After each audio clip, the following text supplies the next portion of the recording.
DSC notification వెంటనే విడుదల చేయాలంటూ డివైఎఫ్ఐ కార్యకర్తలు నిరుద్యోగులు చలో సీఎం క్యాంపు కార్యాలయం ముట్టడికి ఉద్రిక్తతకు దారి తీసింది. ఉద్యోగ ఖాళీలను భర్తీ చేయాలని బుధవారం వీరంతా విజయవాడ నుంచి తాడేపల్లికి బయలుదేరారు.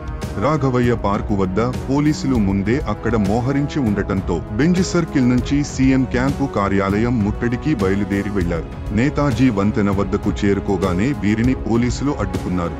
ఈ క్రమంలో ఉద్రిక్తత నెలకొనడంతో ముట్టడికి వచ్చిన నిరుద్యోగులను, డివైఎఫ్ఐ నాయకులను పోలీసులు అదుపులోకి తీసుకున్నారు. తక్షణమే 25,000 పోస్టులతో మెగా డిఎస్సి విడుదల చేయాలని నినాదాలు చేశారు.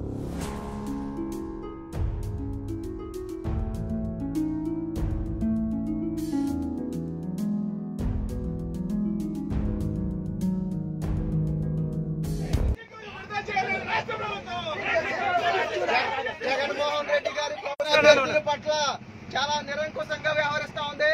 స్పెషల్ డిఎస్సి మెగా డిఎస్సిని ప్రకటించాలని మినిస్టర్స్ కి రిప్రజెంటేషన్ ఇచ్చాం, జిల్లా స్థాయిలో పోస్టులు చేసాం, కలెక్టర్లకి వినతి పత్రాలు ఇచ్చాం, కానీ మా మోటార్ పలకించలేదు.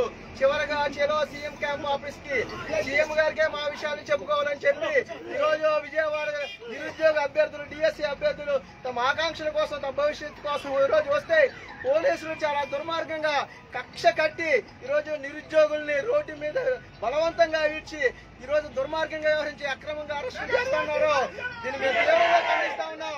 రాష్ట్ర ప్రభుత్వం స్పందించి డిఎస్సి ప్రకటించకపోతే తెలంగాణలో ఏం జరిగిందో అదే ఇక్కడ తిరిగి జగన్మోహన్ రెడ్డి 10 లక్షల బీఈడి టీటీసీ అభ్యర్థుల్లో నోట్లో మట్టి కొడతా ఉన్నాడు. టెట్ పాస్ అయిన అభ్యర్థులు 4 లక్షల మంది. అయ్యా జగన్మోహన్ రెడ్డి, టెట్ పాస్ అయిన కూడా ఎగ్జామ్ పెట్టలేని పరిస్థితుల్లో మీ ప్రభుత్వం ఉందని మేము అడుగుతా ఉన్నాం. బొత్స సత్యనారాయణ గారు, మీరు ఎడ్యుకేషన్ గా